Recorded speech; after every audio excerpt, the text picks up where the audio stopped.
Hello friends, मेरे इस channel में आप सबका हार्दिक स्वागत है। आप देख रहे हैं डिस्कवर डिवाइन इंडिया और मैं हूं प्रतीक त्रिवेदी।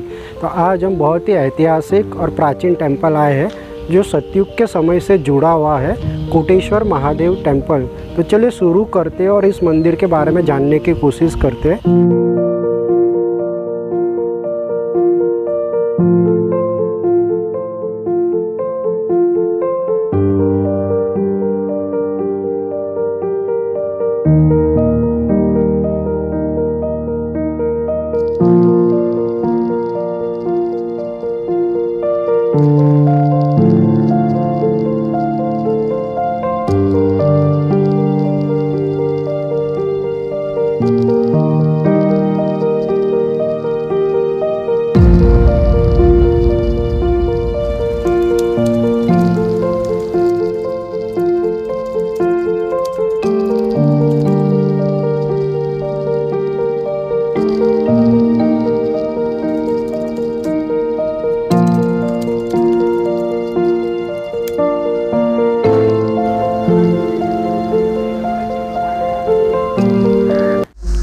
चलिए मंदिर में जाने से पहले हम यहाँ की लोकेशन के बारे में जान लेते हैं।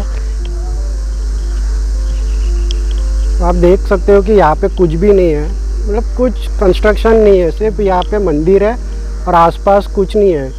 एक्चुअली ये नर्मदा नदी है। आप थोड़ा आगे दूर देखोगे, यहाँ से अभी दिखाई तो नहीं देगा, लेकिन 1 किलोमीटर दूरी नर्मदा नदी है और आगे जाके ये अरेबियन सी में कनेक्ट होती है। और उसके उस साइड अब दहेज दिखाई देगा, दहेज पोर्ट है उस साइड। जब रात को लाइट चलती है वहाँ पे चालू होती है, तब यहाँ से दिखाई देता है। और जब बारिश के मौसम में यहाँ पे पूरा पानी भरा हुआ रहता है। आप देख सकते हो यहाँ पे कुछ भी नहीं है, कोई गांव नहीं है यहाँ पे, सिर्फ सामने एक छोटा सा गांव है और मीन्स प्लीजेंट एनवायरनमेंट है, एकदम शांति।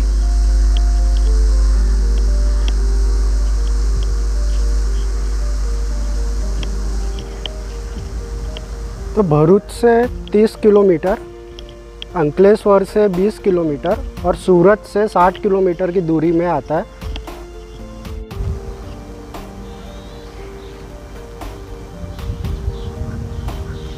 तो चलिए अब अभी अंदर जाते हैं और महादेव के दर्शन करते हैं और इस मंदिर की कहानी के बारे में जानते हैं। मैं इस मंदिर को पार्ट 1 के नाम से रखूँगा, क्योंकि पास ही में एक हनुमान जी का मंदिर है, वो भी उतना ही महत्व है जितना ये है, क्योंकि यहाँ पे नर्मदा परिक्रमा करने सब आते हैं, तो यहाँ पे होल्ड करते हैं यहाँ पे और हनुमान जी के मंदिर में। और वो भी बहुत ही अनोखा मंदिर है। वहाँ पे हनुमान जी अपनी माता के गोद में बैठे हुए हैं, मतलब जब बाल हनुमान जो थे रूप में है, वो अपने माता के पास बैठे हुए हैं गोद में। तो वो ब्लॉग को मैं पार्ट 2 के नाम से मैं अपलोड करूँगा।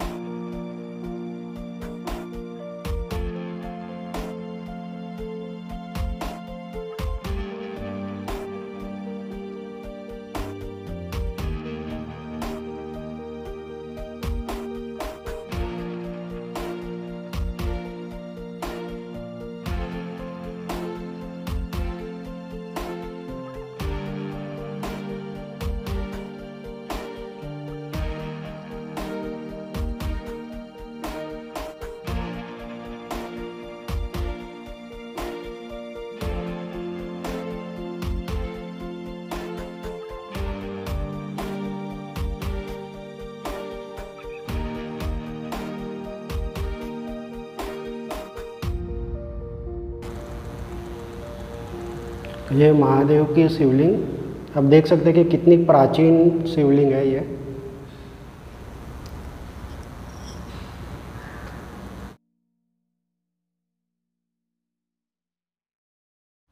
मंदिर की कहानी इस प्रकार है कि जब सतयुग का टाइम चल रहा था, तब यहाँ पे बहुत ही बारिश हो रही थी। तब 33 करोड़ देवी देवताओं ने यहाँ पे महादेव की स्थापना की और नर्मदा माँ भी तब उपस्थित थी यहाँ पे।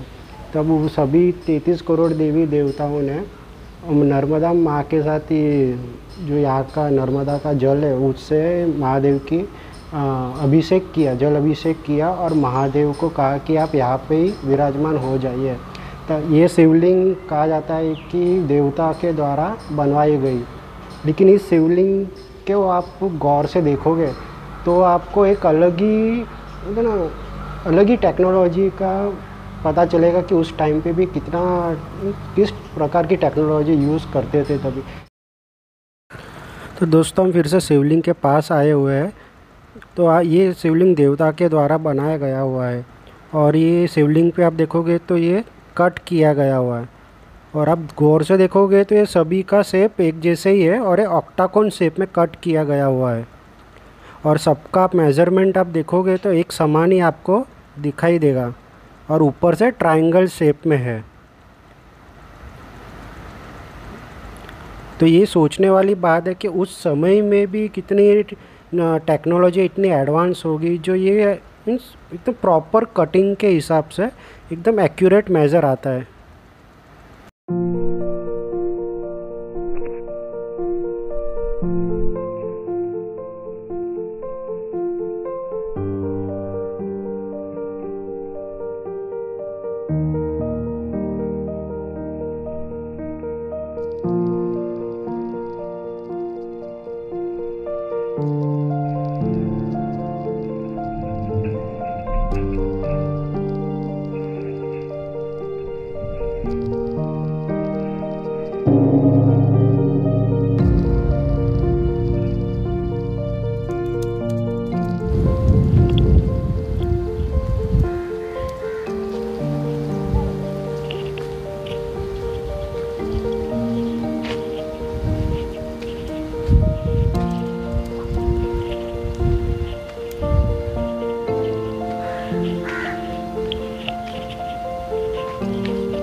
यहाँ मंदिर के महाराज रहते हैं और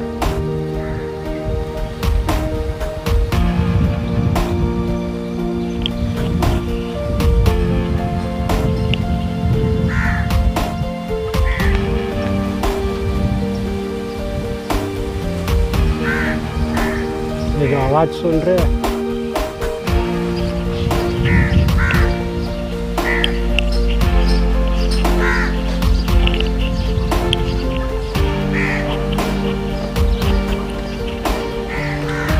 यहाँ पे सारे साधु जो नर्मदा परिक्रमा करने आते हैं यहाँ पे आराम करते हैं, विश्राम घर है यहाँ पे उनका।